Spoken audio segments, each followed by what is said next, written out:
আসসালামু আলাইকুম দোস্ত, আজকে আমি একটা ব্লগ বানাই আর আপনারা বেশি বেশি শেয়ার করবা। ওই দেখেন আমাদের বাড়ি ঘরের অবস্থা, আমরা প্রত্যেক বছরে আমরা এরকম কষ্ট পাই। ওই দেখেন, ওই দেখেন আমরা বাড়ির থেকে হইলে নম্বর বাড়িবার কোনো রাস্তা নাই। বাচ্চাইন তরে আমরা স্কুলও এবার কোনো চারা নাই। আর ওই দেখেন আপনারা সব এদিকে সব মানুষ রাস্তা গেলে এখানে দেখেন আপনারা দেখাই ভালো হবে।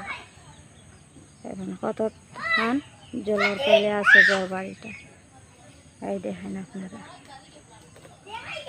প্রত্যেক বছর আমরা এরকম কষ্ট পাই। আমরা রাস্তাঘাটও কোনো অসুবিধা নাই, ছেলে মেয়েরা আমরা স্কুলে দিতাম পারি নাই। দেখেন আপনারা কতটুক জল হয়েছে। আমরা এই জলের মধ্যে আমরা কিলা বার হইতাম, কাজ কাম করতাম, কিলা আমরা খানে জোগাড় করতাম।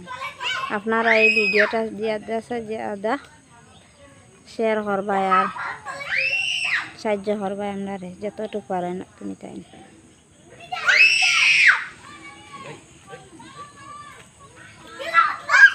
ওই দেখাচ্ছেন আমি আপনারা,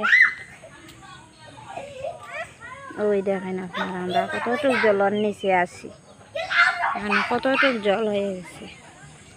ওই দেখেন আপনারা ঘর বাড়ি কতটুক জলের তলে আছে, আপনারা দেখায়। আমরা রাস্তা এলো বহুত দূর, আমরা সব সবজি সবজি সব ক্ষতিগ্রস্ত হয়ে গেছে। আপনারা ভিডিওটা বেশ শেয়ার করবা যেন মানে সবে ভিডিওটা দেওয়া হয় না, আমরা সাহায্য সহায়তা করেন। আমি আপনারা আর হইলে এরকম ব্লগ বানাইয়া দেখাই।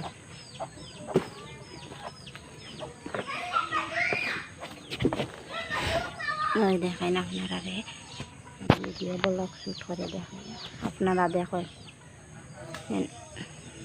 এই বেতুহান্দির মানুষ কতটা কষ্ট পড়তে। বছর আমরা এরকম জলের তলে আমরা ঘর বাড়ি কতটুকু ক্ষতিগ্রস্ত হয় যে।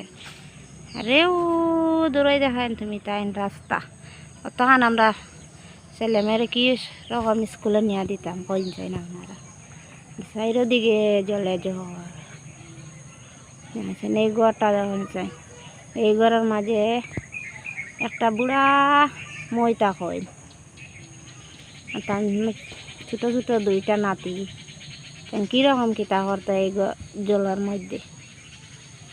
আপনারা যে